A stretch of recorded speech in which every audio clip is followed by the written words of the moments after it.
Terpuji nama Tuhan, Bapak Ibu Saudara. Kami menyapa saudara sekalian yang ada di rumah-rumah, semuanya selamat hari Minggu dan shalom. Bapak Ibu anak-anak muda, shalom. Kita bersuka cita ada di hari Sabat, kita boleh sama-sama meninggikan nama Tuhan.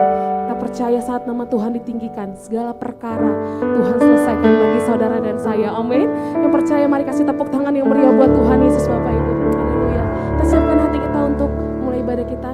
Kita bersatu dalam doa Bapak Ibu Saudara. Bapak yang baik, terima kasih Tuhan, kami bersyukur ada di hari Sabat. Tuhan memilih setiap kami, Tuhan menyuruh kami untuk boleh datang mendekat kepadamu. Dan kami tahu semua karena anugerah Tuhan yang masih melimpah dalam hidup kami. Bila kiranya hari ini Tuhan berkenan untuk setiap kami yang boleh beribadah bersama-sama. Kami percaya Tuhan Yesus, saat kami menaikkan pujian-pujian kami Tuhan, Kau disenangkan. Dan saat Tuhan disenangkan, Tuhan Yesus boleh terus mengubahkan hidup kami. Terima kasih Bapa kami yang baik. Kami mulai ibadah kami saat ini dari awal pertengahan hingga akhir. Dan di dalam nama Yesus Kau yang bersuka cita memulai ibadah ini. Sama-sama kita katakan amin. Haleluya. Kita percaya hari-hari ini gerakan Roh Allah sedang terjadi atas bangsa-bangsa. Amin. Yang percaya kasih tepuk tangan yang meriah buat Tuhan Yesus. Sorakan haleluya. Sama-sama tepuk tangan Bapak Ibu.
Ibu Saudara, saat ini kita akan mendengarkan Voice of Pentecost melalui multimedia.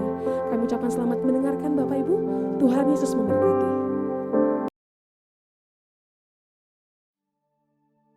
Shalom saudara, pada Voice of Pentecost kali ini kita akan membahas mengenai siapa itu pemenang. Seringkali kita dengan cepat menilai keadaan luar seorang atau apa yang terlihat, lalu membuat kesimpulan. Apakah orang tersebut berhasil atau tidak berhasil? Misalnya ada orang yang sedang mengalami kesulitan keuangan, kesehatan, dan juga masalah-masalah yang lain, kita akan cenderung menyebutnya orang itu sedang mengalami kekalahan. Seorang yang kalah. Sedangkan sebaliknya, orang yang sedang berjaya, penuh berkat, kesehatan yang baik, keuangan yang melimpah, kita akan menyebutnya mereka sedang mengalami kemenangan. Seorang pemenang. Tapi pertama-tama, mari kita melihat dari sudut pandang firman Tuhan. Dalam 2 Korintus 2 ayat 14 disebutkan, tetapi syukur bagi Allah yang dalam Kristus selalu membawa kami di jalan kemenangannya. Dengan perantaraan kami yang menyebarkan keharuman pengenalan akan Dia di mana-mana. Kita melihat dari ayat tersebut bahwa Kristus adalah sang pemenang. Jalan yang dilaluinya adalah jalan kemenangan. Bagaimana Kristus dapat menjadi sang pemenang? Apakah dalam pelayanannya, dari lahir sampai mati di kayu salib, Kristus tidak pernah mengalami kesusahan, masa-masa yang buruk, ataupun pencobaan? Kita tahu bahwa Alkitab menyatakan bahwa semuanya itu pernah terjadi. Bahkan yang namanya pengkhianatan dari orang-orang yang terdekat pun dialami oleh Kristus. Namun, apakah pengalaman buruk itu membuat Kristus mengalami kekalahan? Jawabannya adalah tidak. Kristus tidak pernah mengalami kekalahan sekalipun dalam berbagai pencobaan, tekanan, kesalahpahaman, dan penolakan dari banyak orang. Mengapa hal itu dapat terjadi? Karena dalam pelayanannya, Tuhan Yesus selalu mengikuti apa yang menjadi perintah Bapa. Yohanes 12 ayat 49 menyatakan, sebab aku berkata-kata bukan dari diriku sendiri, tetapi Bapa yang mengutus aku, Dialah yang memerintahkan aku untuk mengatakan apa yang harus aku katakan dan aku sampaikan. Jadi kita mendapati dari firman, bahwa dengan melakukan segala sesuatu yang diarahkan oleh Bapa, maka Kristus selalu mendapatkan kemenangan. Mungkin timbul pertanyaan, mengapa Kristus yang selalu menang pada akhirnya terlihat menderita dan kalah pada waktu disalib? Yesus terlihat tidak berdaya. Bahkan ahli-ahli Taurat mengejek Yesus karena hal itu.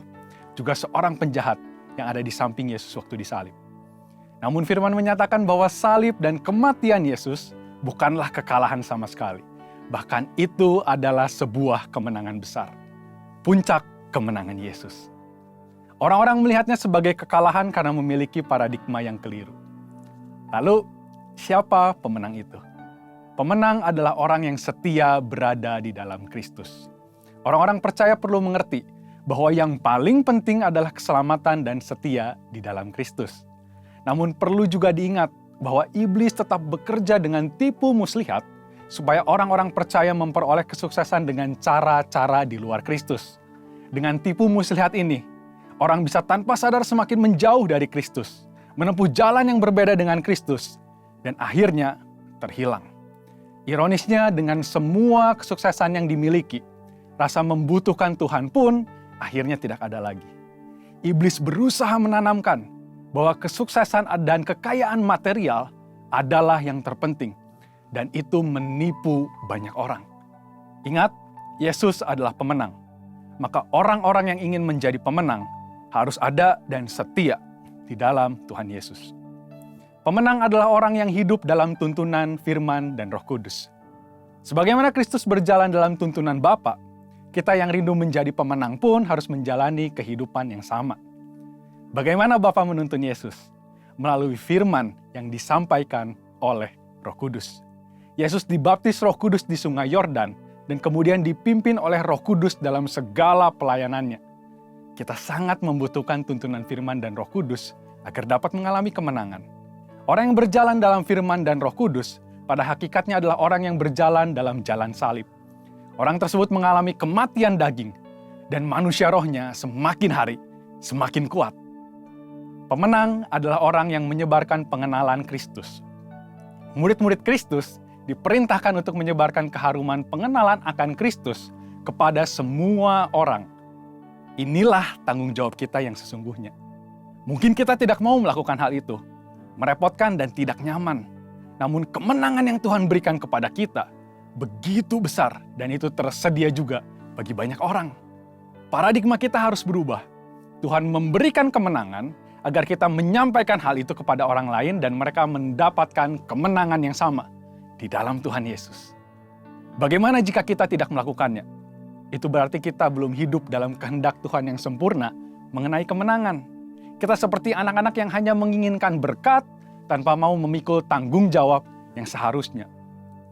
Dalam menjalani kehidupan kita mengalami banyak kesulitan.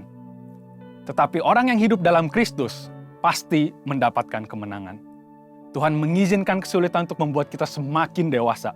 Dan supaya kita bisa membawa pesan kemenangan itu kepada orang banyak.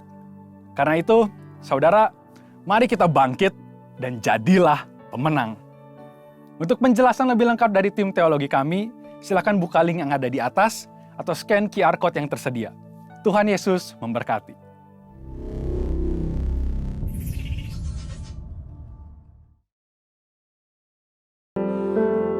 Siapkan hati kita untuk saat ini masuk dalam hadirat Tuhan.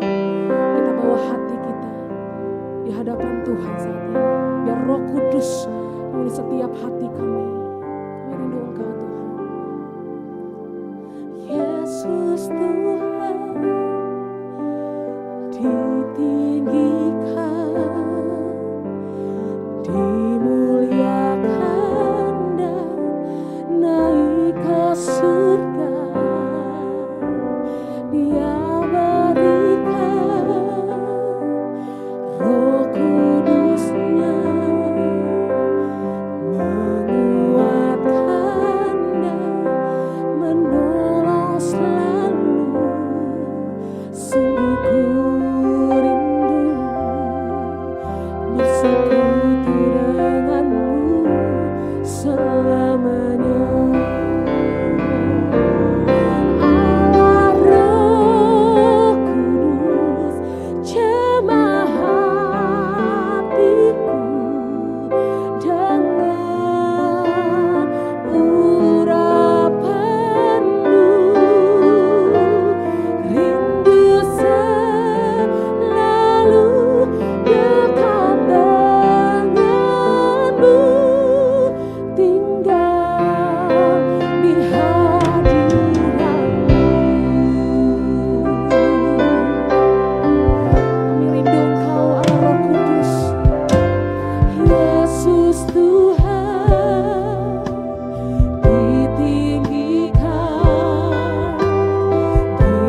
Curahkanlah kuasa-Mu Tuhan, mukjizat terjadi di tempat ini. Curahkanlah kuasa-Mu Tuhan, mukjizat terjadi sekarang ini. Curahkan ya Tuhan, curahkanlah kuasa-Mu Tuhan, mukjizat terjadi di tempat ini.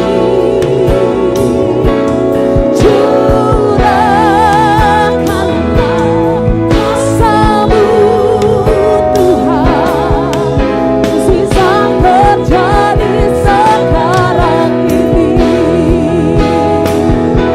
Kita angkat tangan kita di hadapan Tuhan dan katakan, curahkanlah kuasa-Mu Tuhan, mukjizat-Mu Tuhan. Kami terima saat ini Tuhan, curahkanlah kuasa-Mu Tuhan, mukjizat terjadi sekarang ini. Curahkanlah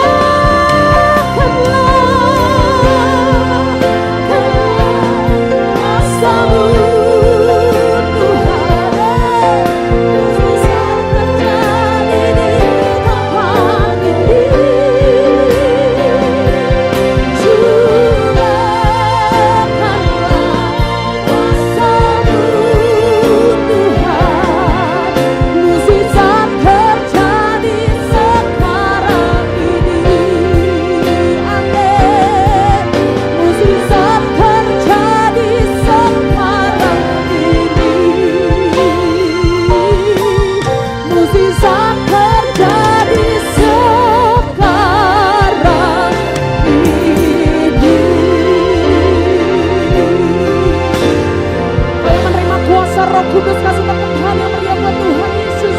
Haleluya. Baik Bapak Ibu Saudara, puji nama Tuhan, saatnya kita akan mendeklarasikan arti Pentakosta yang ketiga bersama-sama. Mari dengan lantang dan keras Bapak Ibu. Pentakosta ketiga. 1. Pentakosta ketiga adalah pencurahan Roh Kudus yang dahsyat di zaman ini, melebihi yang terjadi di Azusa Street. 2. Pentakosta ketiga akan mengakibatkan penuaian jiwa yang terbesar dan yang terakhir sebelum Tuhan Yesus datang kembali. 3. Pentakosta ketiga akan membangkitkan generasi Yeremia, yaitu anak-anak muda yang dipenuhi Roh Kudus, cinta mati-matian kepada Tuhan Yesus, tidak kompromi terhadap dosa, dan akan bergerak untuk memenangkan jiwa. 4. Pentakosta ketiga lahir di Indonesia dan bergerak ke bangsa-bangsa. Gerakan ini dari timur ke barat dan akan kembali ke Yerusalem. 5. Pentakosta ketiga akan memberikan kuasa untuk menyelesaikan amanat agung, dan setelah itu Tuhan Yesus datang kembali. Hari ini saya mau bawa tema tentang jadilah pemenang. Bulan lalu saya bawa bangkit, dan sekarang terus lanjutannya adalah menjadi jadilah pemenang. Di 2 Korintus 2:14 firman Tuhan berkata demikian. Tetapi syukur bagi Allah yang dalam Kristus selalu membawa kami di jalan kemenangannya. Dengan perantaraan kami, Ia menyebarkan keharuman pengenalan akan Dia di mana-mana. Di sini katakan Paulus mengucap syukur karena Kristus telah menang di atas kayu salib, dan Kristus membawa Paulus di jalan kemenangannya. Dan Yesus juga menyebar keharuman pengenalan akan Dia di mana-mana. Yang dimaksudkan di sini adalah kehidupan orang percaya itu dinyatakan sebagai berbau harum ya di hadapan Tuhan dan juga di hadapan umat manusia ya. Jadi orang percaya itu sedang dipamerkan ya kepada dunia bahwa mereka itu hidup dalam kemenangan dan juga piala daripada kasih karunia Kristus yang menyelamatkan. Amin. Jadi kehidupan orang percaya itu yang dimaksudkan adalah orang yang hidup berkemenangan. Amin. Jadi dengan kata lain itu hanya pemenang ya yang akan didudukkan bersama Yesus di surga. Amin. Hanya pemenang. Jadi kita adalah umat pemenang. Amin. Ya. Nah, untuk jadi umat pemenang, di sini katakan Paulus mengucap syukur karena Kristus membawanya di jalan kemenangannya, yaitu jalan salib. Seperti Yesus telah menjalani kemenangan dengan memikul salibnya. Di 2 Korintus 4 ayat 10 berkata, mari kita baca sama-sama 1, 2. Kami senantiasa membawa kematian Yesus di dalam tubuh kami, supaya kehidupan Yesus juga jadi nyata di dalam tubuh kami. Jadi di sini katakan itu Yesus itu taat kepada perintah Allah Bapa, yaitu melaksanakan tugas Dia untuk menyelamatkan umatnya, yaitu mati di kayu salib. Ya, inilah tujuan daripada penyelamatan, supaya setiap kita itu ditebus, diselamatkan. Amin. Nah, Yesus itu disalib di kayu salib. Ya, mati maksud di kayu salib. Itu maksudnya Yesus itu menebus ya kutuk manusia. Karena dikatakan terkutuklah orang yang tergantung di salib. Jadi dia menebus semua kutuk manusia. Amin. Nah, itulah yang Tuhan mau. Kita mengerti hal itu.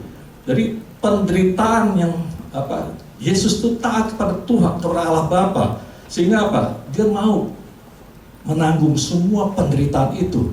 Tujuannya adalah supaya kita itu selamat. Amin. Supaya jurang pemisahan kita dengan Allah itu dijembati oleh Dia, sehingga kita bisa kembali kepada Allah Bapa. Ya. Nah, yang dimaksud itu adalah membawa kematian Kristus dalam tubuh kita. Kalau kita membawa kematian Kristus dalam tubuh kita, berarti Kristus akan hidup di dalam kita. Amin.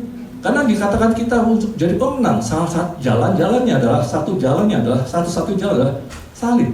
Jadi kalau kita membawa kematian Kristus dalam kita, ya, berarti Kristus hidup di dalam kita.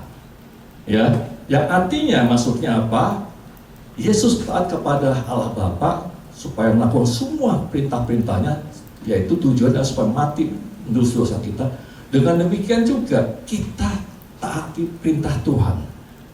Kalau kita membawa kematian Kristus dalam hidup kita, berarti kita taat kepada perintah-perintah Tuhan. Amin. Nah, itulah yang ditujukan kepada setiap kita. Apa itu perintah Tuhan kepada kita? Yaitu kita menyelesaikan amanat agung.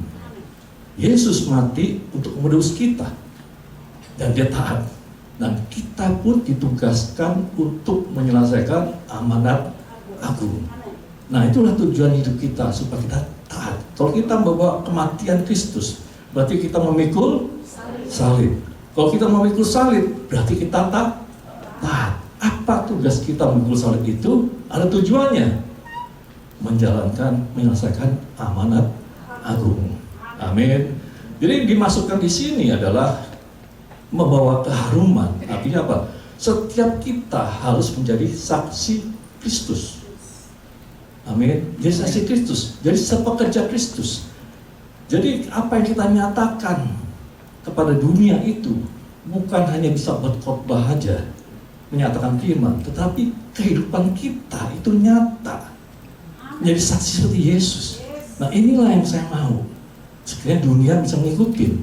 Jadi kata lain, hanya murid yang bisa memuridkan anak-anak lainnya. Amin. Hanya murid, yaitu taat kepada firman Tuhan, taat kepada perintah Tuhan. Seperti Yesus taat kepada Bapa, kita taat juga pada perintahnya, menyelesaikan amanat agung. Sehingga dunia melihat, inilah Kristus ada di hidup kita. Itulah yang namanya berbau harum. Amin. Nah setiap kita harus berbau harum. Bukan hanya bisa berkhotbah, tapi kenyataan hidupnya amburadul. Bahasa Jerman amburadul. Ya kita lihat, ya termasuk pendeta, termasuk saya juga. Kadang-kadang kita perlu introspeksi. Bukan berarti pendeta itu segalanya. Saya melihat juga pendeta banyak yang amburadul, termasuk saya. Jadi kita harus mengintrospeksi dalam Kristus. Selalu harus memikul salib. Arti memikul salib apa? Bertaat kepada Tuhan, taat pada firman Tuhan. Kalau kita taat pada firman Tuhan, pasti kita menyangkal diri kita. Yesus yang ada dalam kita. Nah itulah yang Tuhan perintahkan kepada setiap umatnya kita supaya menjadi saksi hidup, memikul salib, menyangkal diri. Karena setiap kita itu sombong hidupnya, kayak setan. Karena itu ada lama, manusia lama kita ada setannya kan, belagu, sombong, betul? Kita ada manusia lama, kita semua ada manusia lama. Itu yang minta disalib. Jadi dengan kata lain, darah Yesus hanya bisa menyucikan dosa. Tapi untuk menghilangkan dosa, satu-satunya ada salib, harus disalib. Amin. Nah itulah Tuhan katakan, ikulah salib, jalan salib.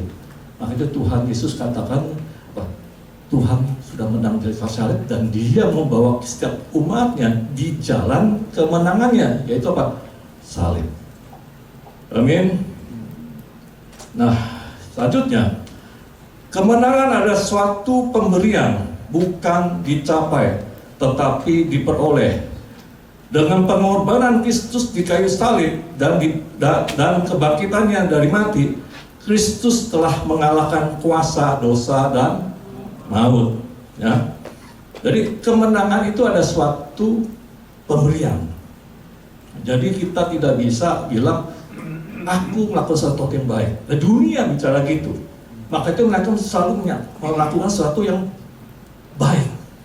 Ya, sesuatu yang baik menurut mereka. Ya, tapi ini suatu pemberian. Ya, kalau kita lihat perjanjian lama, Allah itu berkata pada bangsa Israel pada Paskah yang pertama, di mana aku melihat darah itu, aku akan melewati itu. Di mana saatnya Paskah yang pertama itu adalah tulah yang ke-10 sehingga bangsa Israel sudah keluar dari Mesir, keluar dari dunia. Ya, Tuhan apa? Suruh membubuhkan darah di ambang pintu kiri kanan dan di pintu kiri kanan dan ambang atas, berarti tanda salib. Di mana Roh Allah melewati rumah yang ada tanda itu, maka tidak ada yang mati. Ya. Nah di sini kita lihat apa yang Tuhan mau sampaikan, satu pemberian. Ya, jadi dengan kata lain, di mana saatnya pada saat itu di rumah semua orang di Mesir, di mana Allah melewati rumah orang bangsa Israel yang sudah ada bumbu itu, maka itu tidak ada yang mati. Yang mati adalah siapa? Anak domba, karena darahnya ada di sebelah itu. Tapi di mana saatnya rumah orang Mesir lewat itu, yang mati siapa? Setiap anak sulung dan binatang. Nah ini menandakan apa? Bukan berarti orang Israel itu karena perbuatan mereka yang baik sehingga mereka sama, tidak. Tapi karena darah. Demikian juga di orang Mesir, di mana ada orang Mesir itu orang anak sulung yang mati. Bukan mereka karena berbuat jahat, tetapi mereka tidak ada apa? Darah. Amin. Ini penting. Jadi Paskah, Passover, segala sesuatu pemberian Tuhan. Bukan karena kita yang perbuatan kita. Selama Allah melihat ada darah Kristus, kita melihat Yesus sebagai ada darah, itu diselamatkan.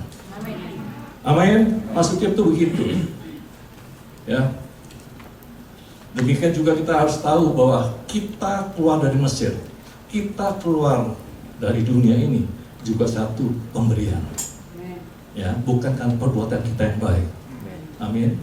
Ya. Nah, di kita baca sama 1 Korintus 15 ayat 56 sampai 57 berkata, sengat maut ialah dosa dan kuasa dosa ialah hukum Taurat. Tetapi syukur kepada Allah yang telah memberikan kepada kita kemenangan oleh Yesus Kristus Tuhan kita. Sengat maut ialah dosa. Jadi kita tahu bahwa Yesus itu adalah Allah. Amin. Dan dia berinkarnasi, ya, menjadi manusia. Jadi dia 100% manusia, 100% juga Allah. Tujuannya apa? Misinya adalah supaya kita ditebus oleh darah dia. Dosa-dosa kita telah ditebus. Ya, ini penting. Nah, sehingga apa? Tujuan dia supaya kita diselamatkan, supaya kita disatukan kembali dengan Allah. Dari pemisahan kita, jurang pemisahan antara kita Allah dengan manusia, itu dia yang menjembatinya. Nah, itu tujuannya supaya kita kembali kepada Allah Bapa di surga. Amin. Nah, ini penting juga kita tahu bahwa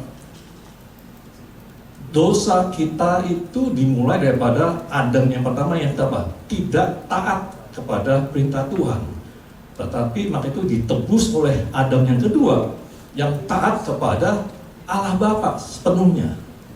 Amin. Nah, yang penting lagi adalah Yesus itu mati buat kita itu karena apa? Dia mengasihi kita. Seperti Allah mengasihi kita, dia juga mengasihi kita. Nah, itu penting. Ya, jadi dengan kata lain, kalau kita tak mengerti, Allah itu memberikan perintah pada Adam, ya, segala sesuatunya itu dasarnya adalah apa? Kasih. Bahkan dia menciptakan manusia serupa dengan dia, dan dia perintahkan semua itu dengan penuh kasih. Tetapi anaknya Adam itu tidak taat, karena apa? Tidak mengasihi orang tuanya, bapaknya maksudnya, Allah bapaknya. Maka itu Yesus mati itu dengan kasih. Ini penting. Sehingga apa? Dengan kematian kasih itu, sehingga surga terbuka. Penting, surga terbuka. Dan dasarnya kasih. Dia mati karena dia mengasihi kita. Sehingga surga terbuka. Sehingga dia turun dan naik kembali supaya bisa membawa kita ke surga. Karena pintu surga terbuka buat kita. Amin. Nah, inilah dasarnya penting, kasih itu. Ya, jadi kita Tuhan mau kita, dan kita juga tahu bahwa dasarnya adalah kasih itu besar. Demikian juga kita diperintahkan untuk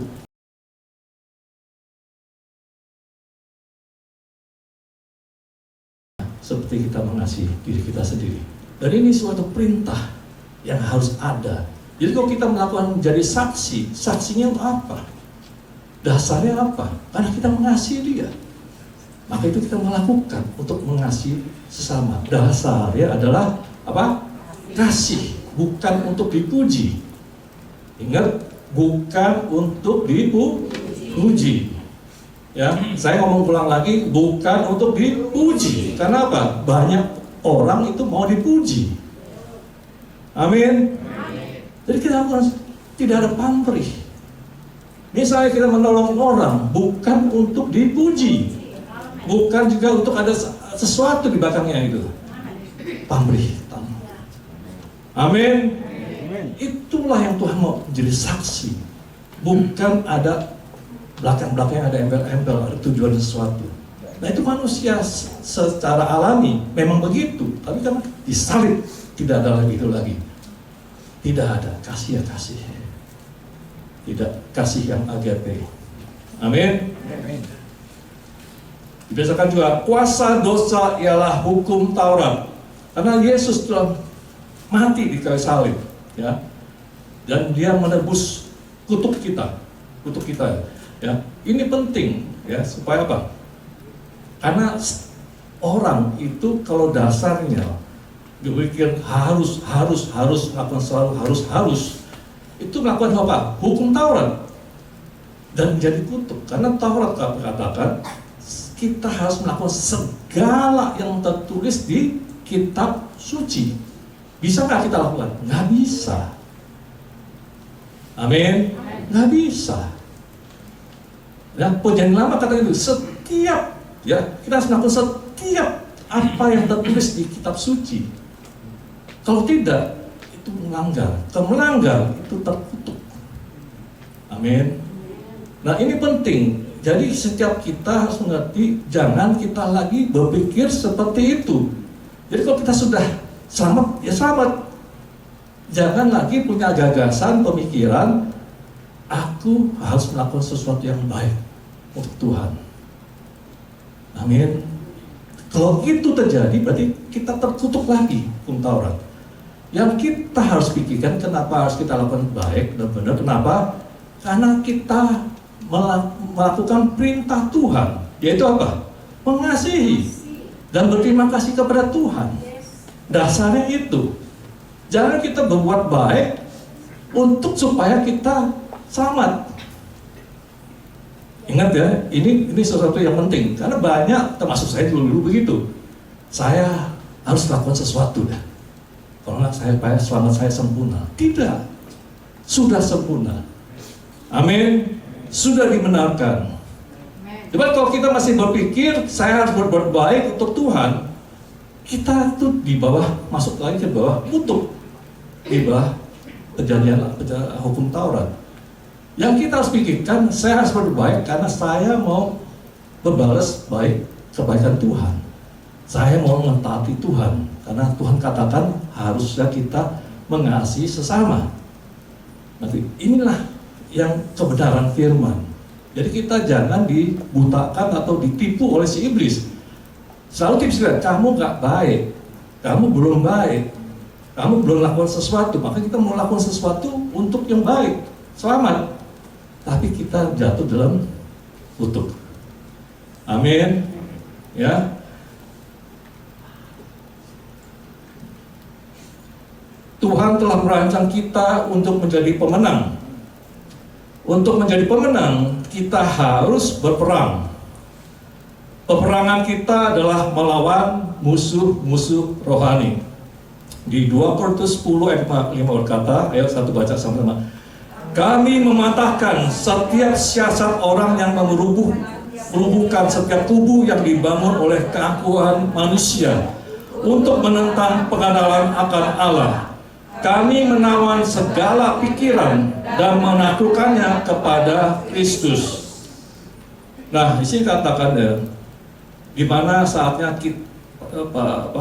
bangsa Israel dari Mesir, padang gurun dan masuk ke tanah perjanjian atau tanah Kanaan.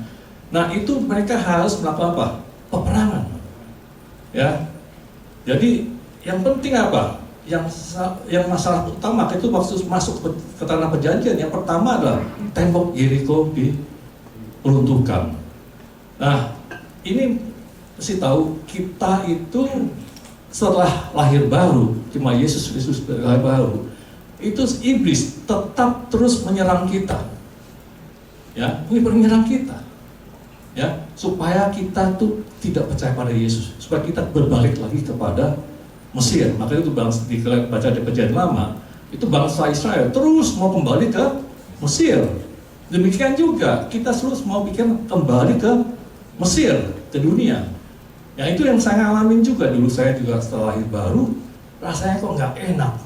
Ya, banyak masalah, banyak tantangan, terus pikiran kita terus di-attack, dihantam. Sehingga sudahlah, nggak mau Kristenan, nggak mau Kristusan. Sudah kembali kepada dunia. Karena dunia lebih enak, sepertinya itu.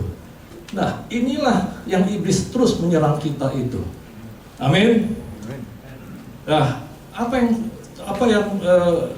maka itu pikiran-pikiran ini yang harus diperbaiki. Nah, setelah masuk ke tanah perjanjian, itu bangsa Israel harus berperang. Walaupun sudah masuk ke tanah perjanjian, tanah Kanaan, seperti kita juga sudah lahir baru. Ya, kalau kita selamat, terus itu perjanjian, wasiat. Demikian bangsa Israel juga dikasih tanah perjanjian. Tapi dia harus merebut tanah-tanah itu dari 31 raja-raja. 31 raja-raja itu bicara tentang apa? Yang sesuatu akunya. Ya, ini yang kubuh-kubuh ini, benteng-benteng ini yang pikiran kita tuh dibentuk oleh 31 raja-raja. Itu yang kita berpikir untuk keangkuhan, untuk mendirikan apa? Akunya ini, meninggikan diri sendiri. Itu yang ditulis di Alkitab. Ya, jadi kita setelah lahir baru, setiap kita itu ada sesuatu yang tembok keangkuhan didirikan oleh keangkuhan kita, pikiran kita. Karena apa? Untuk mendirikan diri sendiri. Maka kita lihat banyak, termasuk saya kalau lihat ini pendetanya, itu yang kita lihat.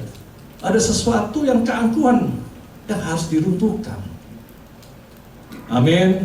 Nah, Gembok Yeriko itu Allah perintahkan kepada tentara bangsa Israel supaya mereka berbaris memutari tembok Yeriko 1 kali selama 6 hari. Hari ke-7 dan juga membawa tabut perjanjian. Dan sehari ke-7-nya mereka itu memutari tembok itu selama 7 hari. Dan imam-imam harus bersorak-sorai. Dan tembok itu turun. Artinya apa? Jadi setiap kita itu juga punya tembok-tembok keangkuhan. Nah, kita harus membawa tabut perjanjian. Artinya apa? Kita harus menyerahkan itu semua perkara kepada siapa? Tuhan. Karena Tuhanlah yang bisa menyelesaikan itu segala sesuatunya. Tembok-tembok keangkuhan kita, otak pikiran kita yang sombong, yang angkuh, yang mungkin kita diri nggak sengaja, tapi kita tahu itulah yang harus hidup kita itu diserahkan kepada Tuhan. Amin. Nah, hidup kita ada 31 raja-raja. Ada satu kesombongan yang mendirikan benteng-benteng itu. Nah, itu harus diserahkan kepada Tuhan. Amin. Termasuk pendeta-pendeta. Serahin pada Tuhan. Ya, jadi kita harus introspeksi di mana Roh Kudus menyatakan, ini loh, kamu ada hati yang sombong. Ini loh, kamu ada kekerasan hati. Ini loh, kita harus bertobat, serahkan pada Tuhan. Maksudnya itu begitu. Amin. Dan kita imam-imam terus memuji Tuhan, ya, sehingga apa? Tubuh tombol. Jadi apa? Kita harus mengucap syukur. Dan apapun kita usahakan, setiap kita itu orang yang masih hidup pasti banyak masalah. Amin. Maka itu kalau ikan itu berenang itu pada lawan arus. Kalau diem berarti dia sudah mengambang. Nah, kita harus berenang, melawan terus. Itulah yang Tuhan mau supaya kita menjadi pemenang. Amin. Ya. Oke, sekarang saya masuk ke inti daripada untuk menjadi pemenang. Kunci untuk menjadi pemenang ada 5 hal, ada 5 kunci. Yang pertama, katakan, kenakanlah seluruh perlengkapan senjata Allah. Apa katakannya? Supaya kamu dapat bertahan melawan tipu daya muslihat iblis dan dapat mengadakan perlawanan pada hari yang jahat dan tetap berdiri sesudah kamu menyelesaikan segala sesuatu. Amin. Nah, kita mesti sadari kita ini saat ini sedang menghadapi peperangan rohani. Amin. Sebab kalau kita tidak mengerti atau tidak tahu ini, kita itu disikat habis sama iblis. Kalau kita lihat di Israel, mereka itu selalu apa? Saat ini masih terus siaga 1. Mereka bawa senjata terus, siaga 1 terus. Maka itu mereka alert. Alert jadi mereka alert. Maka itu intelijen mereka paling baik di dunia ini. Karena mereka alert. Mereka dalam peperangan. Nah, ini yang diminta supaya kita hamba-hamba Tuhan, umat Tuhan mengerti bahwa kita ini dalam peperangan. Tidak boleh santai-santai. Kalau santai berarti kita sudah kalah dalam kuasa si iblis. Amin. Jadi kata lagi, saya sampaikan ulang lagi, kalau kita tidak mengerti kita dalam peperangan rohani, berarti kita sudah di dalam kuasa iblis. Berarti kita sedang kalah. Ya, kita mesti tahu ini ada suatu di angkasa ini yang kita nggak kelihatan. di alam semesta ini ada peperangan antara Allah dengan roh-roh, dengan iblis itu. Amin. Nah, kita itu ada umat pemenang, di harum lagi kita tinggikan. Nah, iblis itu nggak suka sama kita. Dia mencoba bagaimana mengintimidasi kita atau dia merayu kita, pokoknya dengan cara apapun lah, dari cara merayu sampai intimidasi, supaya apa? Kita itu tidak percaya sama Tuhan. Sehingga senjata iblis apa? Ditebarkan kekhawatiran, ditebarkan ketakutan, ditebarkan semua kecewaan. Supaya apa? Supaya kita bilang, aku jadi orang Kristen kok begini-begini, nggak ada satu kemajuan. Apa artinya Kristen? Katanya umat pemenang, katanya diberkati. Mana? Nah, itulah yang terus ditebarkan. Amin. Jadi hidup kita nggak pernah menang. Kenapa? Kita sanksi, kita nggak percaya sama Yesus. Apa yang telah Tuhan lakukan, kita nggak percaya. Nah, saya ngomong gini, karena saya juga ngalamin. Tapi kita harus ingat firman Tuhan, maju terus. Karena di mana kita itu sudah ditebus menjadi umat Tuhan, kita pasti diserang. Yang ngerti katakan amin. Amin. Pasti kita diserang. Kalau kita nggak ngerti, berarti kita sudah kalah, sudah di bawah kuasa si iblis. Amin. Nah, ingat tujuan iblis adalah supaya kita gagal untuk percaya kepada Yesus. Kalau kita gagal percaya Yesus, kita tidak bisa menang. Amin. Nah, yang pertama, kunci untuk mengalami kemenangan adalah ada 7, ya. Pertama adalah berikat pinggangkan kebenaran. Bicara berikat pinggang kebenaran itu adalah mengikatkan, menyatukan. Jadi ada senjata iblis, senjata Allah adalah apa? Ada untuk menutupi dada dan untuk kaki dan bawa pedang. Nah, ini berikatkan pinggang berarti menyatukan semua kekuatan, ya, dalam satu itu. Artinya apa? Kita menyatukan kekuatan itu dalam apa? Kebenaran firman Tuhan. Amin. Karena ini kunci, karena satu-satunya senjata yang itu adalah kebenaran. Tanpa itu kita diombang-ambingkan, tidak punya fondasi, tidak punya kekuatan. Satu-satunya adalah kebenaran, adalah mengikat pinggang melalui apa? Kebenaran. Jadi, pertama adalah berikat pinggangkan kebenaran. Kedua, berbaju jirah keadilan. Berbaju jirah keadilan, nah sini adalah untuk melindungi hati, jantung, dan ginjal. Nah, ini bicara soal hati. Jadi di sini bicara keadilan.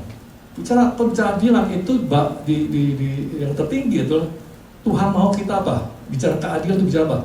Kita harus melakukan, ya, sesuatu yang untuk orang lain dan juga mengasihi orang lain seperti kita melakukan untuk diri sendiri dan untuk dan mengasihi untuk kita sendiri gitu. Jadi inilah keadilan. Kalau kita mau melakukan orang lain seperti apa, seperti melakukan pada diri sendiri, itu keadilan. Amin. Dan kita mau mengasihi orangnya itu seperti yang kita mengasihi diri sendiri, itulah keadilan. Jadi kata lain, kalau kita itu mau lakukan sesuatu yang adil, Tuhan mau apa? Lihat apa yang kamu lakukan untuk diri kamu sendiri. Kalau kamu mau lakukan diri sendiri baik, ya itulah yang baik. Mengasihi orang itu, ya seperti kamu mengasihi diri sendiri, itulah yang baik. Amin. Nah, itulah dasarnya kita berbaju jirah keadilan. Sebenarnya dikatakan di Efesus 5:9, kalau kita itu sudah meninggalkan manusia lama, manusia baru, berarti kita tinggal dalam terang. Kalau kita dalam terang, itu pasti kita hidup dalam apa?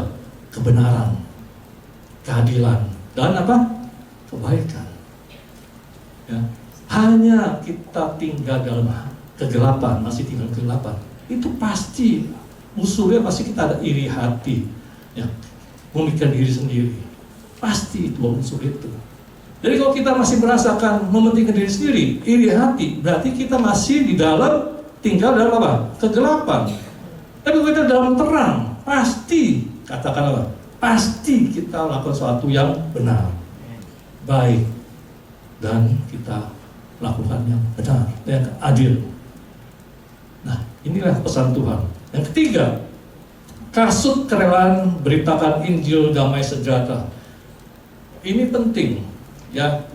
Kasut merelakan berarti kita rela melakukan menginjilkan, memberitakan Injil. Kasut itu untuk apa? Supaya kita nggak sakit hati, melindungi kaki kita. Jadi maksudnya sini adalah kerelaan memberitakan Injil itu adalah supaya melindungi kita dari perasaan yang tidak enak, ya, yang tidak baik, yang sakit hati. Nah, ini penting. Saya ngalamin ini, ya. Saya kan masih bekerja, masih usaha.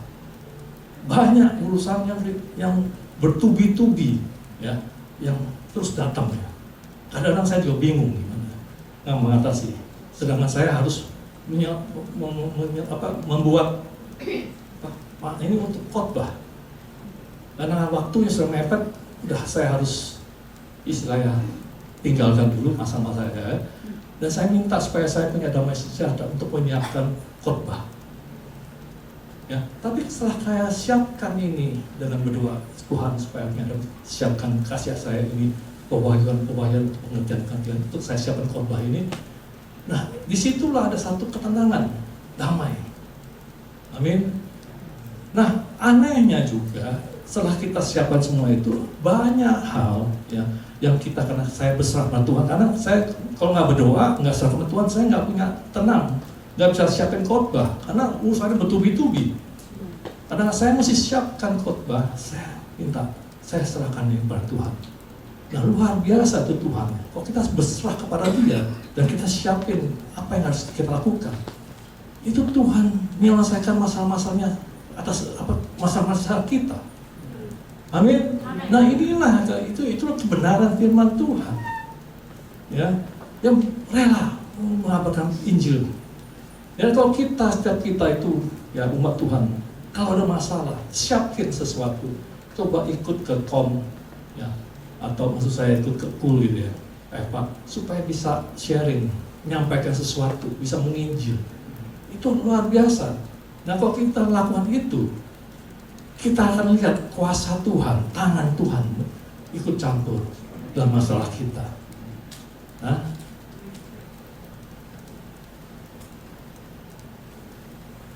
keempat, pergunakan perisai iman. Jadi perisai adalah untuk apa? Memadamkan anak panah perapi dari musuh rohani. Jadi ini yang kita perisai iman adalah kita mesti percaya satu-satunya yang kita, kembali lagi, iblis atau musuh pasti nyerang kita. Amin. Jadi satu-satunya adalah kita harus percaya janji Tuhan. Dia telah mati buat kita. Kita mesti percaya bahwa Dialah Allah yang mati buat kita, ya. Dan Dialah yang katakan, aku datang untuk apa? Memberi hidup, bahkan hidup dengan kelimpahan. Dan Dia memberikan rancangan yang penuh dengan damai sejahtera. Ini harus kita pegang janjinya. Amin. Karena itulah yang Dia pesan. Kalau kita pegang janji itu, maka segala sesuatu yang terus bertubi-tubi menghantam kita itu kita bisa atasi. Nah, keenam, itu terimalah ketopang keselamatan. Nah, ini penting. Ya, ini penting, ya. Jadi kita mesti tahu, dikatakan di Yohanes 3:16 apa? Karena begitu besar kasih Allah pada dunia, maka itu Dia memberikan anak yang tunggal pada supaya kita semua selamat, hidup kekal. Amin. Jadi ini dasarnya apa? Kasih. Jadi Yesus Kristus itu Allah menjadi manusia dan Dia mati di kayu salib untuk menebus dosa kita. Nah, inilah keselamatan yang menjadi ketopong keselamatan kita. Jadi iblis menyerang pikiran kita apapun, ya, selama kita percaya bahwa Allah mengasihi aku, amin, maka kita itu bisa selamat, tidak bisa diganggu-gugat oleh si jahat. Yang tadi apa? Keenam, ya, pedang roh, yaitu firman. Jadi pedang itu bicara tentang bisa ofensif, bisa defensif, bisa sebagai apa? pelindungan, bisa juga sebagai menyerang. Artinya apa? Kita itu harus mengerti firman lebih baik. Ya, di mana saatnya untuk kita menyerang, kita harus gunakan firman untuk menyerang. Di mana untuk defenses kita juga gunakan firman untuk memprotek kita. Ya. Dan ketujuh, berdoa setiap waktu di dalam roh. Nah, inti penting kita menggunakan firman untuk menyerang atau defensif. Tapi di dalam hal-hal tertentu, di mana saatnya kita panik, ya, dan saat kita banyak urusan, kita itu lupa ayat-ayat. Nah, inilah gunanya kita untuk apa? Berdoa di dalam roh. Amin. Nah, banyak hal yang supaya seperti saya bilang tadi, banyak masalah terjadi dalam misalnya buat dalam hidup saya bro ini. Satu-satunya saya nggak tahu berdoanya gimana. Amin. Saya nggak tahu mesti doa apa. Tapi yang saya tahu nih, wah masalah. Satu-satunya adalah kita berdoa dalam roh. Doalah dalam roh. Karena roh itu tahu membantu kelemahan kita. Kita nggak bisa berdoa, Dia yang berdoa untuk kita. Itulah Tuhan kita yang baik. Amin. Dimanapun juga saatnya, saya akan juga baru balik dari Lembang, ada Rakedah juga. Dimana saatnya saya tidur sendiri, tiba-tiba kepala saya juga besar. Gitu. Saya tahu ada sesuatu yang nggak benar, yang sedang attack saya. Saya juga nggak tahu mau pakai firman apa, saya juga nggak tahu. Saya hanya satu, berbahasa roh, berdoa dalam roh. Setelah itu selesai. Hati kita dikuatkan. Kan nggak mungkin pendeta keluar jerit-jerit. Satu-satunya berdoa dalam roh. Tuhan. Nah, di situ saya dikuatkan.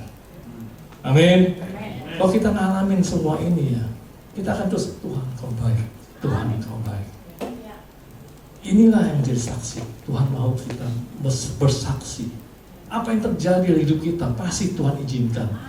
Tapi kita serahkan pada Tuhan, angkat Tuhan yang berperan buat kita. Dan kita menjadi saksi. Tuhan yang menolong aku. Amin. Ya. Jadi kalau ada attack atau serangan dari si jahat, jangan kita menyerah. Lawan dia. Dan pasti Tuhan menolong kita. Dan setelah itu kita bersaksi, itu loh Tuhan yang hebat. Amin. Kedua, melakukan peperangan rohani. Tadi kita tahu bahwa kita harus pakai senjata. Yang kedua harus kita seperang.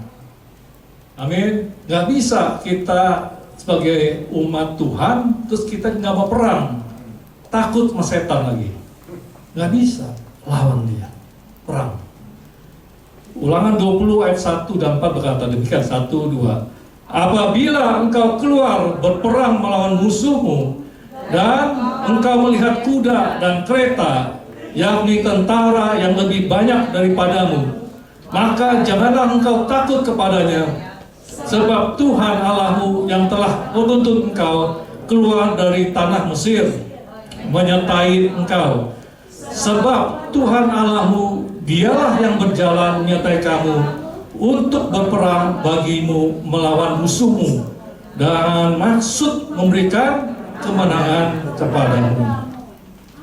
Nah, ini waktu Musa itu membawa bangsa Israel keluar dari dari Mesir dan untuk masuk melalui pada masuk ke tanah perjanjian, inilah yang dikatakan oleh Musa.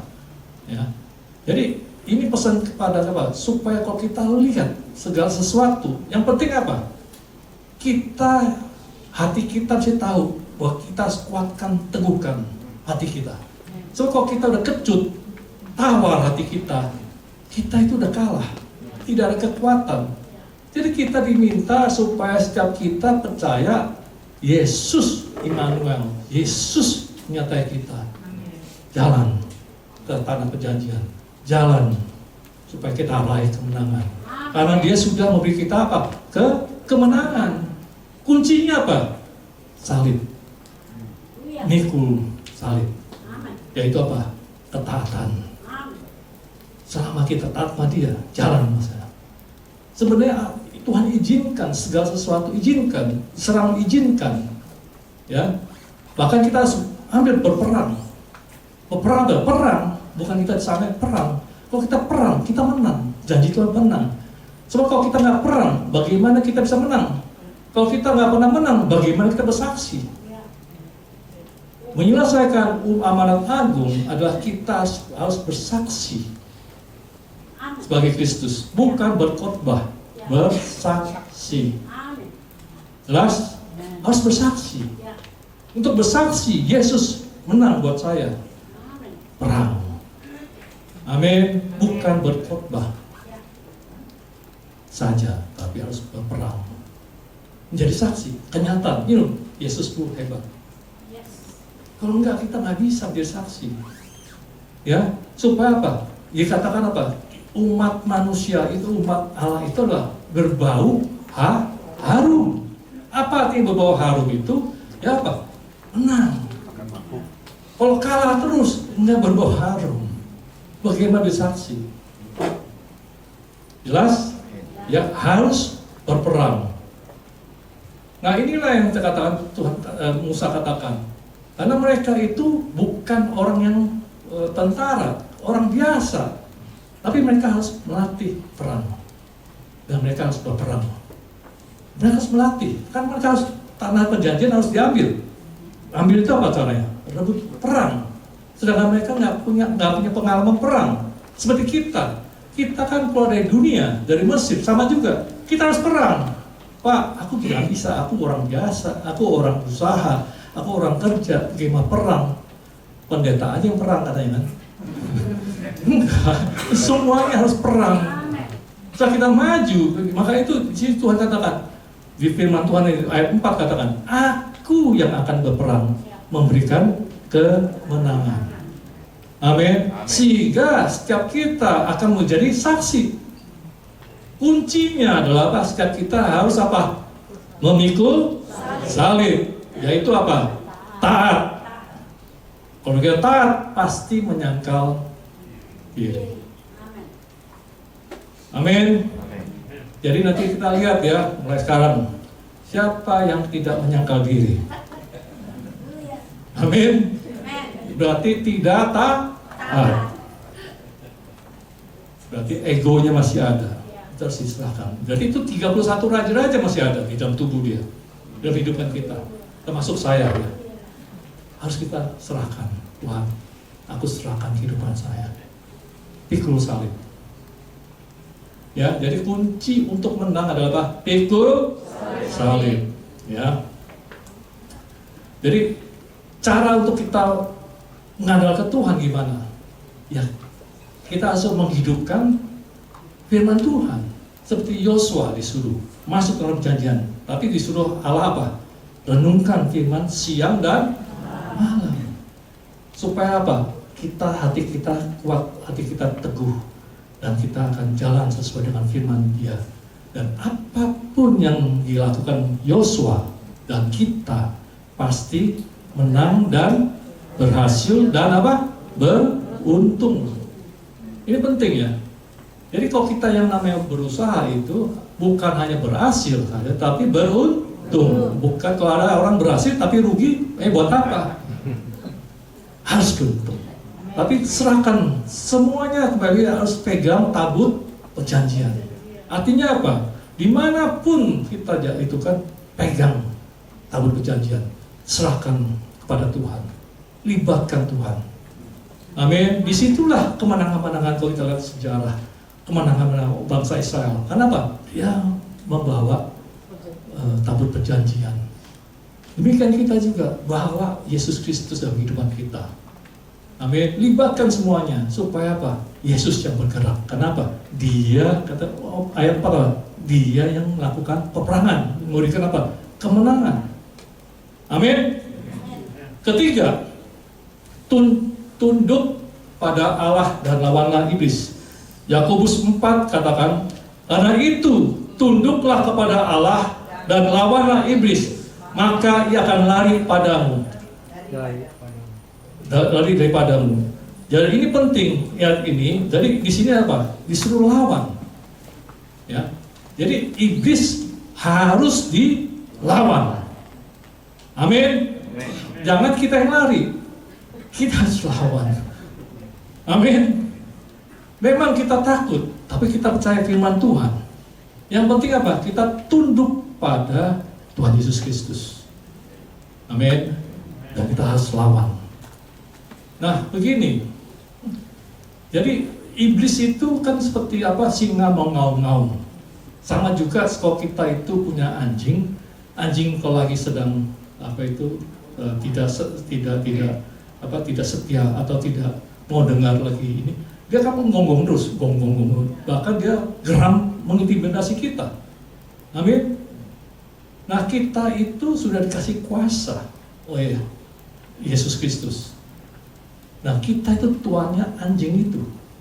Maka itu kita harus hardik anjing itu supaya dia dengan tegas, supaya dia diam. Amin. Maka kalau kita tegas, anjing itu diam. Karena kita tuannya. Karena iblis sudah ditaklukkan oleh Yesus Kristus. Amin. Ingat ini, iblis sudah ditaklukkan oleh Yesus Kristus. Maka itu di Kejadian 1 ayat 28 adalah taklukkanlah itu. Taklukkan si iblis ini. Jadi kita dengan wibawa hardik anjing itu pasti diam. Karena kita tuannya. Karena kita dikasih kuasa atas mereka, atas iblis itu. Amin. Nah, inilah harus kita gunakan. Ya, jadi kalau kita itu sedang itu kan diganggu oleh iblis, bahkan kita kemasukan iblis, hardik dia. Jangan kabur. Amin. Saya dulu juga paling takut sama iblis. Bahkan saya waktu kecil saya nggak bisa tidur sendiri, pasti mesti temenin. Ya, itu kenyataan. Tapi puji Tuhan, saya berani. Bahkan saya bisa musuh iblis. Kuncinya apa, Bang? Kalau kita tunduk sama Allah, otoritas, Allah yang berotoritas pada kita kan. Sifat kita juga pasti tunduk sama otoritas yang di dunia ini. Amin. Jadi kalau kita tidak bisa tunduk sama otoritas yang ada di atas kita, berarti otoritas kita tidak turun ke kita. Nangkep? Jadi kita mesti taat sama Tuhan ketika otoritas. Kita juga harus taat kepada manusia di atas kita juga. Kita taat sama dia, tunduk. Maka kita berotoritas. Amin. Jadi dengan kata lain, kalau kita tidak berotoritas, kurang berotoritas, berarti kita memang sifatnya karakter kita apa? Tidak mau tunduk. Amin. Benar atau salah atau benar? Jadi lihat, ini berotoritas gak? Kalau dia tidak berotoritas karena dia tidak mau tunduk sama orang yang berotoritas di atasnya, kita harus tunduk. Kenapa? Kalau otomatis kita tunduk sama Tuhan, berotoritas yang berotoritas pada kita, hati kita itu karena memikul salib, menyangkal diri, kita pasti tunduk sama otoritas di atas kita. Amin. Amin atau tidak? Amin. Jadi kita lihat, kalau ini tidak tunduk sama otoritas yang di dunia ini, orang itu pasti tidak berotoritas. Bilang roh. Ya. Nangkep? Jadi kembali lagi, tunduk pada Allah dan lawan iblis. Kembali lagi, iblis harus dilawan. Jangan disayang-sayang, jangan disimpan. Jadi orang yang dimasukin setan harus usir gitu. Bukan pendeta aja, tapi dirinya harus bilang, aku milik Tuhan. Amin. Keempat, hidup kudus dan benar dan ada di pihak Allah. Di Roma 8 ayat 31-32 berkata demikian. Jika Allah di pihak kita, siapakah yang akan melawan kita? Ia yang tidak menyayangkan anaknya sendiri, tetapi yang menyerahkannya bagi kita semua. Bagaimanakah mungkin ia tidak mengaruniakan segala sesuatu kepada kita bersama dengan dia? Hidup kudus itu artinya apa? Terpisah dari segala dosa. Itu namanya hidup kudus. Terpisah, tidak lagi melakukan hal-hal yang berdosa. Ya. Nah inilah namanya hidup kudus. Dan yang penting lagi apa? Mempersembahkan hidup dia kepada Tuhan. Karena apa? Karena kita tahu kita adalah bait Tuhan. Amin. Ya, kembali lagi, hidup kudus apa? Terpisah dari segala perbuatan dosa dan mempersembahkan hidup kita kepada Tuhan. Karena apa? Karena kita adalah baitnya, bait Allah. Amin. Nah kita mesti mengerti, Allah itu kudus. Nah tidak ada orang yang bisa datang ke dia kalau kita tidak kudus. Katakan apa? Hendaklah kamu kudus. Karena apa? Allah katakan aku kudus. Kalau kita hidup kudus, maka itu kita bisa menyatu kepada dia. Tanpa kudus kita tidak menyatu kepada dia. Kalau kita sudah menyatu kepada Tuhan, dan Tuhan menyatu pada kita, dan Tuhan pihak kita, siapa yang bisa melawan kita? Inilah kata firman Tuhan. Jadi kita harus hidup kudus. Jadi tanpa hidup kudus, kita tidak bisa menyatu pada Tuhan. Dan kalau hidup kudus pada Tuhan, Tuhan itu sudah di pihak kita. Dan kita, Tuhan akan mendengarkan semua doa-doa kita. Dan ingat, Tuhan telah menyerahkan anaknya yang tunggal buat kita. Walaupun sejak kita berdosa. Nah dikatakan ini, kalau begitu apa yang tidak dia berikan? Dia akan berikan kita semuanya. Jadi kalau kita hidup kudus, kita bersatu dengan dia, dan dia akan lakukan segalanya untuk kita, dan kita pasti diberkati. Firman Tuhan katakan begitu. Amin. Nah ini kita harus percaya itu. Yang terakhir, pandang pada Tuhan dan ikuti tuntunan Tuhan yang memberi kemenangan bagi kita. Baca sama-sama, 1, 2. Marilah kita melakukannya dengan mata yang tertuju kepada Yesus, yang memimpin kita dalam iman, dan yang membawa iman kita itu kepada kesempurnaan, yang dengan mengabaikan kehinaan tekun mikul salib, ganti sukacita yang disediakan bagi dia, yang sekarang duduk di sebelah kanan tahta Allah. Apa maksudnya ini? Pandang. Ini penting, kita memandang. Ya sama juga, kalau saya sedang khotbah, nggak ada yang memandang saya, itu maksudnya apa?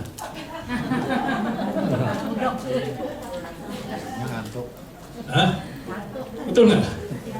Kalau saya lihat khotbah gini, nggak ada yang memandang saya, itu apa?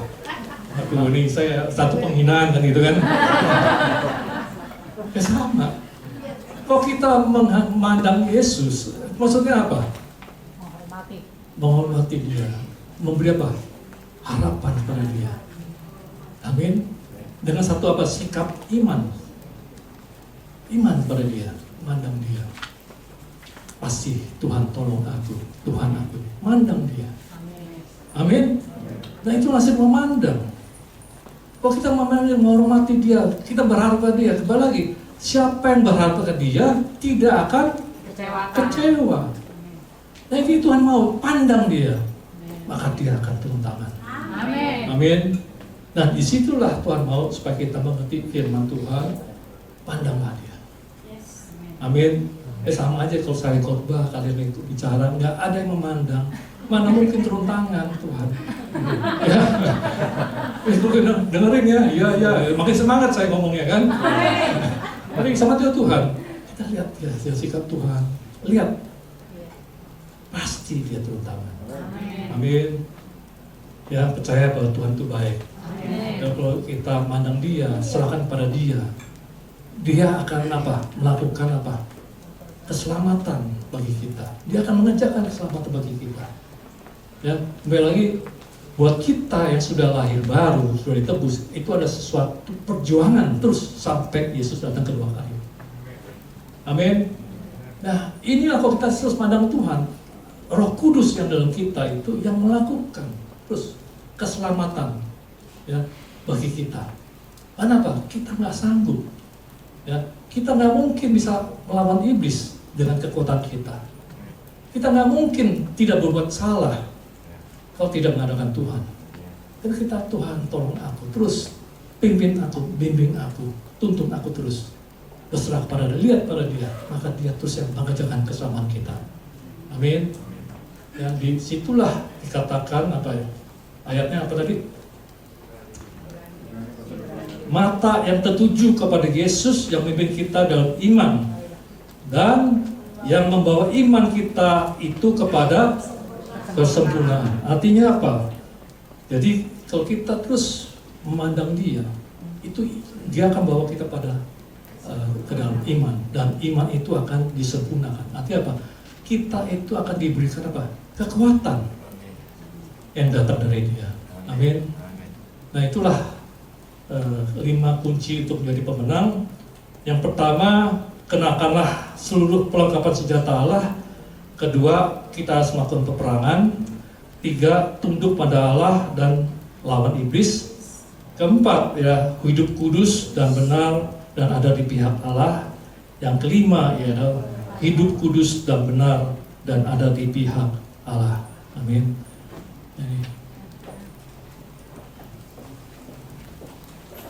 Ini saya panggil hambanya untuk pejaman kudus.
Saudara kasih Tuhan, terimalah berkat kasih Allah berlimpah-limpah di dalam anaknya Yesus Kristus dan persekutuan indah dengan Roh Kudus mulai hari ini sampai Yesus datang kedua kali menjemput kita di awan permai, bahkan sampai selama-lamanya. Yang percaya sama-sama ucapkan amin. Tuhan.